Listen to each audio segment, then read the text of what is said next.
Lecture number 36 है हमारे पास MSC and RMSC। MSC का मतलब क्या होता है, मीन स्क्वायर एरर, और RMSC का मतलब होता है रूट मीन स्क्वायर एरर। ठीक है।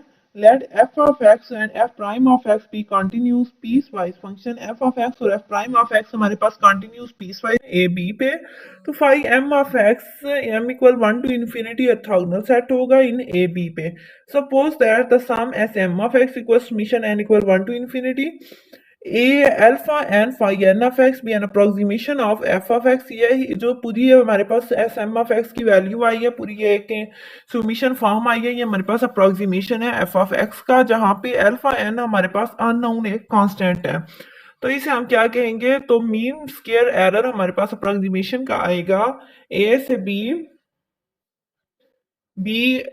इंटीग्रेशन इंटीग्रेशन ए से b f of x plus S M of x whole square d x. ठीक है। और रूट मीन स्क्वायर वैल्यू हमारे पास क्या आ जाएगा, ये इसका पूरे का जो स्क्वायर रूट आएगा वो हमारे पास रूट मीन स्क्वायर वैल्यू आएगा, और जो मीन स्क्वायर वैल्यू आएगा वो आएगा इंटीग्रेशन ए से b f of x plus S M of x का होल स्क्वायर डी एक्स। ठीक है। उसके अलावा लेक्चर नंबर 37 की तरफ चलते हैं। Least square approximation and principle of finality theorem. The root mean square error is least when the coefficient alpha n are equal to generalise Fourier coefficient. अगर alpha n equal हो Fourier coefficient के, तो हमने बताना किया है कि root mean square जो है वो लीस्ट है यानी कम है। तो हमारे पास ये जो टर्म आ गई, ये वो टर्म आ गई रूट मीन स्क्वायर की, और अल्फा एन हमने एक कांस्टेंट के तौर पर ले लिया। रूट मीन स्क्वायर वैल्यू, अच्छा ये उन्होंने हमें भी एक क्वेश्चन दिया। ठीक है। प्रूफ की तरफ चलते हैं। रूट मीन स्क्वायर वैल्यू हमारे पास क्या है, इंटीग्रेशन ए से b f of x plus S M of x का whole square d x over b minus a. B minus a को बाहर निकाल लेंगे, बाकी सारा कुछ अंदर ही रह जाएगा। एफ ऑफ एक्स माइनस, अब इस इक्वेशन को यहां तक छोड़ के अब नेक्स्ट आप लोग अलग से काम करेंगे। F of x is minus S M of x equal आता है। F of x minus S M of x हमारे पास इक्वल होता है, हमने ऊपर लेक्चर नंबर 36 के अंदर देखा summation n equal 1 to infinity के alpha n phi n of x के, जहां पे phi n of x n equal 1 to infinity तो नॉर्मल सेट था, और अल्फा एन जो था वो हमारे पास अननोन था।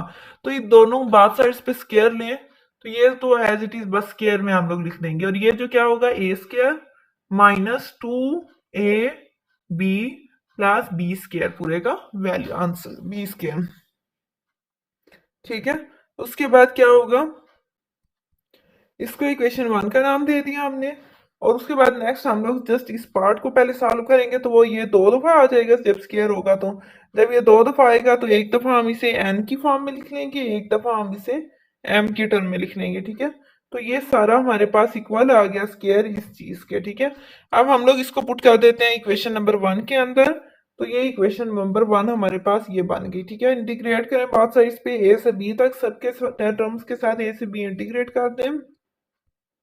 उसके बाद हमें पता है कि ये जो टर्म होती है ये सी एन के इक्वल होती है, और ये जनरलाइज फॉरियर कोफिशिएंट है। इस सारे को हम लोग ये जो लिखा हुआ,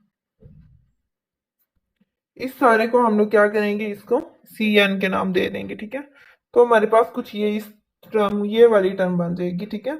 उसके बाद सी एन जो है वो अल्फा एन के इक्वल आता है, तो अल्फा एन हमने ये क्वेश्चन के अंदर स्टेटमेंट दी गई थी अल्फा एन की, कि हमने सी एन जो जनरलाइज फॉरियर कोफिशिएंट है उसको अल्फा एन लेना है। ठीक है। तो ये इसका स्केयर बोथ साइड्स पे इज इक्वल टू आ जाएगा, ये एफ एक्स का स्केयर -2, ये जो था ना ये वाली टर्म -2, और ये वाली इसको इकट्ठा कर लिया हमने। ठीक है। अब ये जो ए स्केयर, ये अब अलग से चीज एक हमने और ली है, square alpha square -2 alpha n c n, ये सारा कुछ इक्वल आ जाएगा इस सारी पूरी टर्म के इक्वल। तो इक्वेशन 3 जो है वो हमारे पास कुछ ये इस फॉर्म में बन जाएगी, ये 2 फॉर्म्स आ जाएंगी। और error will be minimum, error सबसे छोटा है, मिनिमम जो है वो हमारे पास सबसे मिनिमम जो वैल्यू है वो ये है alpha n minus c n. इसका स्केयर इक्वल्स टू लिखेंगे 0 के, और alpha n minus c n square equal 0 आ जाएगा, alpha n minus c n equal 0 आ जाएगा, और अल्फा एन इक्वल आ जाएगा सी एन के, और यही चीज हमने प्रूफ करनी थी। लेक्चर नंबर 38 है हमारे पास। लेक्चर नंबर 38 के अंदर 20 साल इनइक्वालिटी दी गई है। ठीक है। इस इनइक्वालिटी को हम लोगों ने सी एन के जैसे पहले था ना, इसमें भी हमें एक पूरी एक फंक्शन दिया गया n equal 1 to infinity c n का square less than equals to है इंटीग्रेशन ए से बी एफ ऑफ एक्स का whole square d x. R M S c greater than equals to zero है, तो R M S c जो है वो greater than equals to zero हम लिखते हैं। ये आर एम एस सी का हम लोगों ने लेक्चर नंबर आई थिंक 36 के अंदर देखा था, ये वही है greater than equals to zero. ये अब b माइनस ए इधर डिवाइड हो रहा है, दूसरी साइड पे आके मल्टीप्लाई होगा, जब ये जीरो से मल्टीप्लाई होगा तो जाहिर सी बात है ये सारा जीरो बन जाएगा। उसके बाद हम लोग क्या करेंगे, इसका स्केयर रूट बात साइड पे स्केयर स्केयर लें तो ये तो खत्म हो जाएगा और जीरो फिर भी एज इट इज जीरो ही रहेगा। अब इसको इंटीग्रेट करें एफ एक्स को अलग लिख लें और ये बाकी का जो सारी टर्म आएगी वो सारी किसके इक्वल आ जाएगी, सी एन के स्केयर के। ये greater than equals to zero और सी एन का square less than equals to क्या आ जाएगा, एफ ऑफ एक्स का स्केयर डी एक्स। और ये हमारे पास रिक्वायर्ड रिजल्ट है और यही हमारे पास एक 20 साल इनइक्वालिटी है। उसके बाद लेक्चर नंबर 39 है हमारे पास limiting value of generalised Fourier coefficients. Show करें limit n approaches to infinity integration a से b f of x phi n of x d x equals to zero. As we know generalised Fourier coefficient c n equal a से b f of x, ये हमें पहले ही मालूम है कि C N हमारे पास किसके इक्वल होता है, ए से b f of x phi n of x d x के। तो एड जब इसके अंदर हम लोग बिसाज इनइक्वालिटी करेंगे तो बात साइड पे स्केयर आ जाएगा। उसके बाद f of x phi n of x d x integration a से b f of x phi n of x d x less than k होता है। और सी एन जब कन्वर्ज करेगा तो c n approaches to zero हो जाएगा और n approach as n approaches to infinity. तो ये हमारे पास पूरी एक लिमिट आ गई n approaches to infinity, c n जो है वो जीरो है और ये सारा भी टर्म हमारे पास कन्वर्ज जब करेगी तो जीरो आ जाएगा आंसर। उसके बाद स्टर्म या विलियाई सिस्टम, अब boundary value problem of the form, इसकी जो फॉर्म होती है बाउंड्री वैल्यू प्रॉब्लम की वो कुछ इस फॉर्म के अंदर होता है, ठीक है। P of x d y over d x होता है plus q f x plus lambda r x of y is equal to होता है जीरो के। और सब्जेक्टेड टू इसके अंदर इसको सब्जेक्ट किसके अंदर करते हैं, alpha one y of a plus alpha two y prime of a equal to zero. इसी तरह beta one y of b plus beta two y b prime of b equal zero. Alpha one alpha two beta one beta two ये given constant है किसके, given constants है हमारे पास। और p of x q of x और r of x हमारे पास डिफरेंशिएबल फंक्शंस है और लैम्डा हमारे पास unspecified parameters independent of x है। क्वेश्चन हमें दिया गया y double prime plus lambda y is equal to zero है। बाउंड्री वैल्यू प्रॉब्लम हमारे पास क्या होगा, y of zero equals to y of one equals to zero. और ये हमारे पास आ जाएगा d over d x one dot d y over d x plus zero plus lambda dot one of y is equals to zero. Boundary value को return हम लोग कैसे कहते हैं, राइट हम लोग कैसे कहते हैं, y of zero equal one आ जाएगा और y of zero plus one y of zero plus zero y prime of zero, ये इसकी अल्फा और बीटा दोनों की टर्म्स दी गई हैं। इनको जब हम लोग देखेंगे तो अल्फा वन हमारे पास वन है, अल्फा टू हमारे पास जीरो है, बीटा वन हमारे पास वन आ जाएगा, बीटा टू हमारे पास जीरो आ जाएगा, पी ऑफ एक्स हमारे पास वन आएगा, क्यू ऑफ एक्स हमारे पास जीरो आ जाएगा और आर ऑफ एक्स हमारे पास वन आ जाएगा। और ये सारा कुछ कहाँ से आया, इन दो इक्वेशन से हमें पता चला, ठीक है। उसके बाद लेक्चर नंबर 41 है हमारे पास heat equation as motivation for SL system. Heat equation को यूज करें एक एसएल सिस्टम के तौर पर।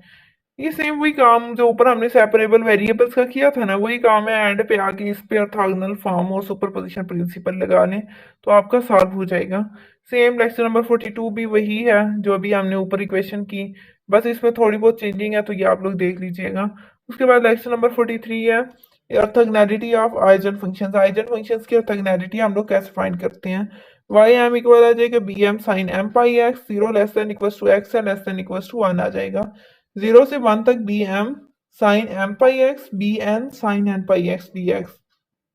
यहाँ से बी एम और बी एन को कॉमन ले लें, बी एम को और बी एन को, तो पीछे क्या बच जाएगा, जीरो से one sine m pi x sine n pi x और यहाँ पे two sine m pi x sine n pi x, यानी two sine a sine b का फॉर्मूला कौन सा यूज होगा, cos a minus cos a plus b. तो हमारे पास जो आएगा ये यहाँ पे डिवाइड हम टू को करेंगे तभी तो इधर टू आएगा ना, तो हम लोग cos m minus n pi x plus का minus cos m plus n pi x आ जाएगा फॉर्मूले से। इंटीग्रेट करेंगे और अप्लाई लिमिट करेंगे तो हमारे पास कुछ ये वाली फॉर्म आ जाएगी। इंटीग्रेट जब करेंगे तो कॉस किसके अंदर तब्दील हो जाएगा, साइन के अंदर, sign M minus n pi x और नीचे भी आ जाएगा एम माइनस एन पाई।